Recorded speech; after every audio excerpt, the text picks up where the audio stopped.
Yesterday, Haiti's chief public prosecutor asked a judge to charge Prime Minister Ariel Henry in the slaying of President Jovenel Moïse. He also asked officials to bar him from leaving the country.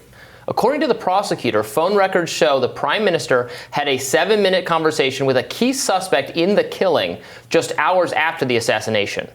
Once news of the potential charges broke, Prime Minister Henry decided to fire the prosecutor, Bedford Claude, exposing the infighting in what is left of Haiti's government. English language editor at Haiti Liberté, Kim Ives, joins us to discuss Henry's involvement and charges. Kim, welcome back to the show. Glad to be here.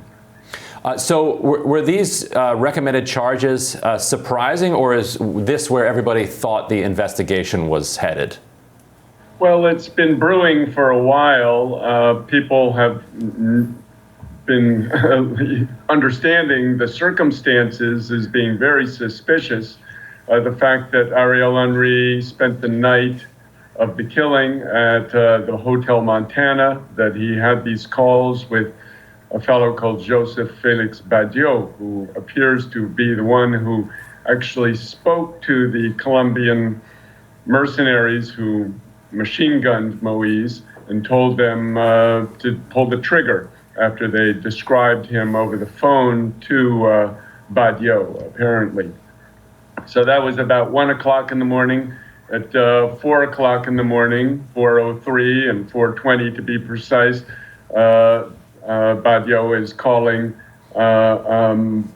Ariel Henry and having a 7-minute total of 7 minutes of conversation.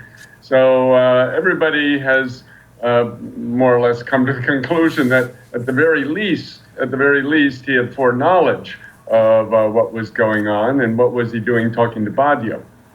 What is the potential motive here for the prime minister, if we're speculating, if he is involved? Why, set up the political situation for us. Is there disagreement between the two? Are they politically aligned? Would it be just, seeking more power for oneself? Well, I think that the authors of this are still hidden. They are deep-pocketed authors because we know that this had to cost millions of dollars, this operation, mobilizing so many people over such a long period. And Ariel Henry had been appointed by Jovenel Moïse just 2 days before his assassination to be the prime minister. Now, in the days that have unfolded after this, there's been a real free-for-all in the government for who is going to be in charge. It started with the foreign minister, Claude Joseph, who laid claim when Ariel Henry went AWOL and did not show up to take over the reins of power. But then he laid claim, and there was a brief chest-bumping contest between the two. But it was finally the U.S. government with its allied ambassadors, what's called the core group, which decided Ariel Henry is going to run the show.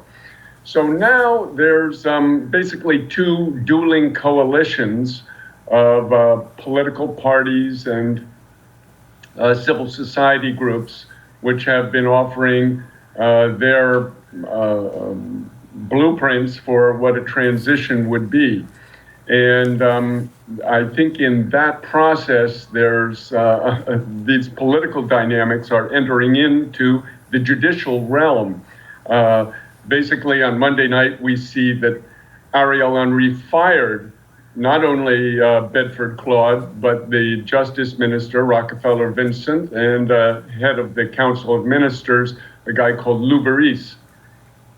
These are all seen as close to Jovenel Moïse, and so there seems to be some sort of infighting there. Now we see that Bedford Claude has said that Ariel Henry is going to be indicted and can't leave the country.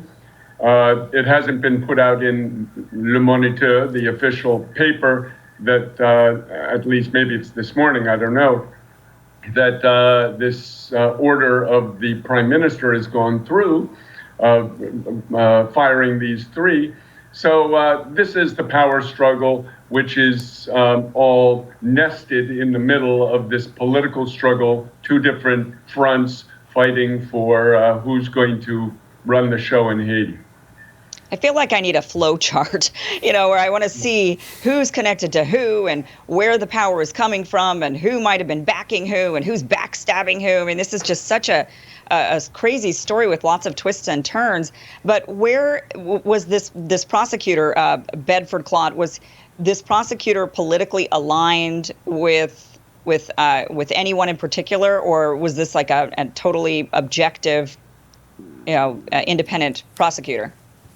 Well, I don't know his full political pedigree, and I know it's very hard to follow. It's very Byzantine, but the point is that for one reason or another, Ariel Henry fired him on Monday after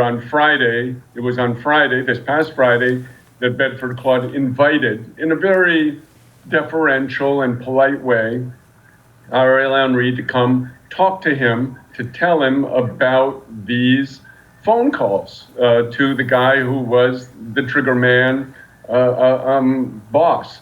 And so was it on the basis of that he kicked him out? It's unclear, but it looks like there is some sort of alignment, or it seems that Ariel Henry wants to get Bedford Claude as well as Rockefeller Vincent, who's the Minister of Justice. Now, you have to realize the whole struggle is for control of the police, and Rockefeller Vincent wrote a note to the police saying, listen, I'm your boss, not anybody else. You have to take orders from me. So there's definitely a fight between Ariel Henry and this sector, both Bedford Claude and Rockefeller Vincent, who again seem to be close to Moïse, were close to Moïse, the assassinated president. And so it's a little unclear who's behind what, in fact, where the U.S. is, even though they sort of signed off, or I should say shoehorned in Ariel Henry into power. And I want to ask about that shoehorning in, because this Haitian prosecutor wouldn't be the only one to have knowledge of this phone call that Henry made with the kind of architect of the assassination. So the U.S. must have been aware of that. We don't know exactly when the U.S. became aware of it. We know that the U.S., as you said, pushed Henry to go into power. There's been speculation that even though Moïse is kind of a right-wing strongman that had been for years doing the bidding of the United States, that he was becoming inconvenient because he was losing control of the country. He was being accused of stealing a whole bunch of money, which had triggered a lot of infighting among the elites, which wasn't useful to U.S. policy on the island. And so, if you connect all of those different dots, what do we think the U.S.'s posture here toward Henry and toward the assassination was? Well, so far the U.S. hasn't expressed any negative stand towards Henry. They still seem to support him, or I haven't heard anything coming from them. And he is a tried and true, a tried and tested agent, we could say, of the U.S. In 2004, after the coup d'etat against President Aristide, he sat on the Council of Sages, which basically ushered in or provided the semi-legitimacy veneer to the de facto government of Gerard Latortue. And then he played a role in a number of governments along the way, both Proval and Michel Martelly. Now I see the New York Times has had a whole thing that this may have links to a feud between Michel Martelly and Ariel Henry, who used to be on good terms, from what I understand. But in short, it's very, very hard to know right now which horse the U.S. will back. I think Ariel Henry, clearly they chose him in this latest struggle he had with Claude Joseph during the 2 weeks following the assassination.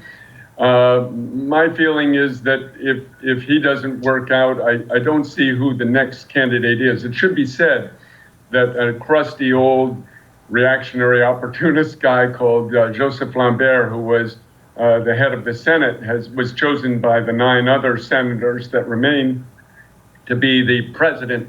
And he did a stunt yesterday where there was a lot of gunfire around the parliament and tried to put himself in as president. I don't think the U.S. wants a president. They want to deal with one executive office, that is the prime minister, even though it's the president who's supposed to appoint the prime minister.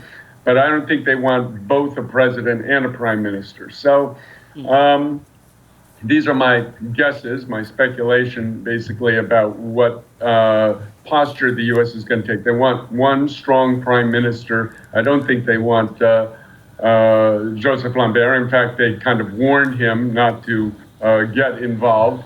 And right now, who is going to replace Ariel Henry if he bites the dust? I'm not too sure. Right. Thank you so much for being with us, Kim Ives. Yeah. Thank you. Well, tomorrow on Rising, HuffPost reporter Arthur Delaney joins to discuss where House Democrats and President Biden disagree on the tax component of his Build Back Better agenda. And former chair of the Nuclear Regulatory Commission, Greg Jasko, joins us to discuss the push for nuclear energy. Don't forget to like, share, and subscribe, and we'll see you all right back here tomorrow. Thank you. Bye.